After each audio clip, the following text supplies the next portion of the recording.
Up. Hey guys, Angry Beast here, bringing you some Domination gameplay on the map Firing Range using the M14 here with the grip and the perks Scavenger, Scout, and Hacker, I believe. This gameplay is a little bit old. I've had it for a while. It's nothing really special. I believe it's like a 2.5 KD with the M14. I have some pretty bad luck with the kill streaks in this game, but you know, what are you gonna do? I get lucky there. That's why I like Scout right there, because you can switch to your pistol so fast. I wouldn't have trusted my M14 there because it's not that good in long range, at close range. So I can swap out my pistol in the blink of an eye and be able to kill people who are trying to run up and knife you. So that's a very good thing to have. I have extended mags and M1911. Usually I'd run the CZ75, but I'm using a gun with the M14, especially if I'm using Scout. I prefer the faster swap time of the M1911. So they're basically the same, except for the CZ has a little bit higher capacity, and the M1911 has a faster swap time. So it's a little bit of trade-off, but I like the M1911 in this situation. You might be a little bit confused in my perks. Scavenger is quite obvious. I don't want to have to run around looking for ammo or another gun to pick up. It's generally one of my go-to perks, especially if I'm trying to build up a longer kill streak. Although you do get a good amount of ammo with this gun to start with, I wouldn't trust myself to build up the kill streaks I'm using, which are not my standard 2, 3, 4, or 3, 4, 5 if I'm not using hardline. They're a 5, a 7, and 8. I'm using the Napalm Strike, the Attack Helicopter, and the Blackbird. I don't get anything other than Napalm Strike. I think I get the Napalm twice in this game. But I have the worst luck with kill streaks, and I always seem to die like one away from my Blackbird or whatever.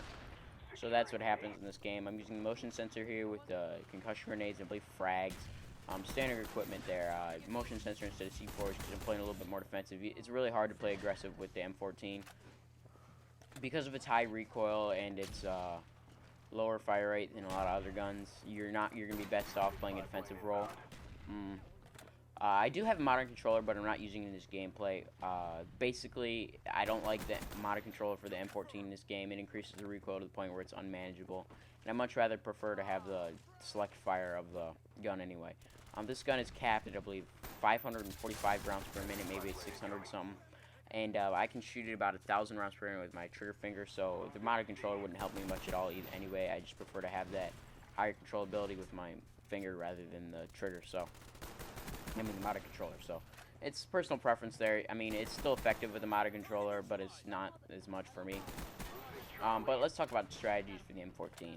The M14 has a couple things that set it apart from the FAL. It's got generally it has higher recoil, and it has a 1.1x neck multiplier. So the FAL only has the two-shot kill to the head at long range, whereas the M14 is a two-shot kill to the head and neck. Not too big of a deal in this game, but occasionally it can save your butt. But usually I'd say the FAL is better in a lot of situations. It also has the dual mags attachment available, which is very, very good. And it's got lower recoil, which means you don't need the grip that you do on this gun. Others attachments, setups you might use, bad luck with the kill streaks again, get snuck up on, but other kill streak, other attachments you could use with this gun, you could maybe use extended mags. I don't find it too useful. It's got a fast enough reload as it is, and if you're going to be spending through 30 rounds with a semi-auto rifle, I think you need a different type of gun, but it all comes down to personal preference. The grip is my preferred attachment because the iron sights are okay, and I can generally control the recoil a lot better with the grip. It reduces the visual recoil a lot. There isn't too much actual recoil on this gun, it's a lot of visual recoil, so the infrared scope might be a good option. I haven't tried it, but generally because of Ghost in this game, you're not going to want the infrared scope. The only place where infrared might be useful is Express, because you got Ghost is not available in that game mode, so who knows. This is a nice spot here if you didn't know about it. You can jump up on here and protect the flag if you spawn behind it. I do that all the time. A little quick tip there. My perks here are Scavenger, as I talked about already, but Scout is an interesting one.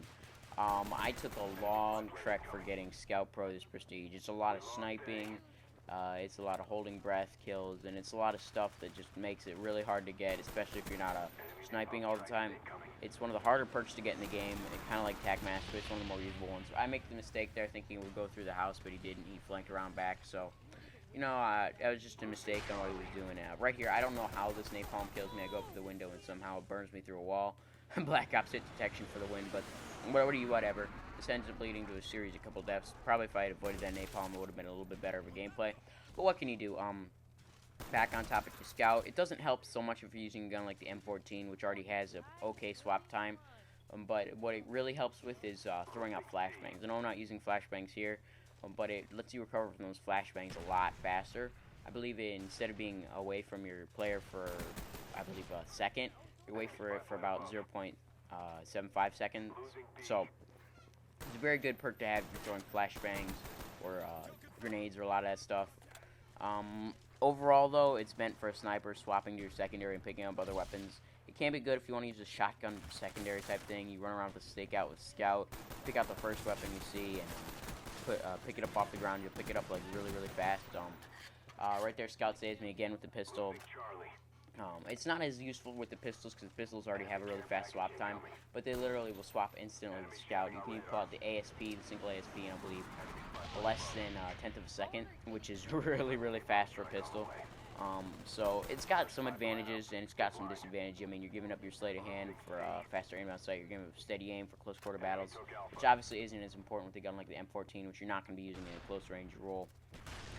But you're also giving up your ability to use 2 attachments with the Warlord, which is another thing that's like, okay, well, it's not too useful in a lot of situations with the M14. Maybe if you want to use a dot sight in the grip, that could be effective, but honestly, I like the irons on this gun. It reminds me of M1 Garand in World of War. That was one of my favorite guns in that game. But other than that, yeah, I think this gun is pretty good. It's not the best gameplay with it here, but it's definitely usable, as you can see right there. You can pick out people from nice ranges with little or no recoil, honestly. When you consider that you got guns like the Barrett in Modern Warfare 3, which obviously is a sniper, but it does basically the same thing as this. It's generally a 2-shot kill if you don't have perfect accuracy. Actually, sorry, I'm thinking about Barrett from Modern Warfare 2 without stopping power. So it's got less recoil than that, which makes it better for a marksman role, but not perfect for a sniper role. You can use it with a silencer and ACOG and hardcore pretty effectively, but I don't play much hardcore, obviously. I can't stand to no radar. But, you know, if you like hardcore, go play hardcore. I may try and get a hardcore search and destroy gameplay with this gun eventually, but it's hard to play hardcore search and destroy because you always find you got people running Ghost and Suppressor in a corner. But, you know, what are you going to do? Ghost isn't as helpful in hardcore, but it can be very helpful. But this gameplay is wrapping down. Excuse me, I didn't have a Hacker Pro. I had a Tactical Mask Pro. Good for blocking out flashes and stuns, which is always good when playing defensively. This is a nice little 25-9 with the M14. I hope you guys enjoyed. I know I didn't cap any flags. I got 6 defends, and I'm Angry Beast, and I'm signing out.